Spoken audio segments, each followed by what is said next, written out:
తెలుగుదేశం ప్రభుత్వం ఆంధ్ర రాష్ట్రంలో వచ్చినప్పటి నుంచి దాడులు, అక్రమాలు, హత్యలు తప్పితే ఈ గడిచిన 3 నెలల్లో వేరేదేమైనా చేశారా అనడానికి ఎటువంటి పని లేకుండా పోయింది. ఈ రోజు ఎంత దుర్మార్గం అంటే జోలకల్లు గ్రామం, పిడుగురాళ్ల మండలం, గుర్జాల నియోజకవర్గంలో ఒక దళిత మహిళ, ఎస్సీ మహిళ పాప వాళ్ళ నాన్న కోటా రేషన్ బియ్యం కోటా చేసుకునేవాడు 10-15 సంవత్సరాలు. ఆయన చనిపోయిన తర్వాత కూతురుకు వచ్చింది.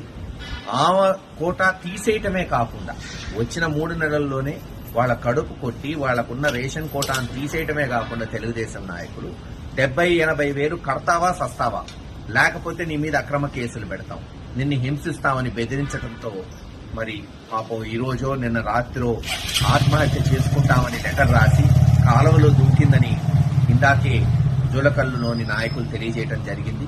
ఇంతకన్నా దుర్మార్గం ఈ తెలుగుదేశం ప్రభుత్వం, తెలుగుదేశం నాయకులకి మరొకటి ఉండదు. ఆడపడుచుల్ని, మరీ ముఖ్యంగా ఎస్సీ ఎస్టీ వర్గాలకు చెందిన వాళ్ళని ఈ రోజున అనకదొక్కాలి, వాళ్ళ కడుపు కొట్టాలని ఈ రోజు వాళ్ళు చేస్తున్న ఈ చర్యలను తీవ్రంగా ఖండిస్తున్నాం. అంతేకాదు తక్షణమే అటువంటి వారి మీద చర్యలు తీసుకోవాలి. మరి ఆమె కొరకు పోలీసులు గాలిస్తున్నారని తెలుస్తుంది. దేవుడి దయ వల్ల ఆ అమ్మాయి బతకాలని ఆశిస్తున్నాం. రేపు ఖచ్చితంగా జోలకల్లు గ్రామానికి నేను, ఇతర వైఎస్ఆర్సీపీ నాయకులు పోతాం. అక్కడ నిజాలు తెలుసుకుంటాం. తదుపరి చర్యలు ఏముంటాయి కూడా మరి త్వరలోనే తెలియజేస్తామని తెలియజేస్తాం.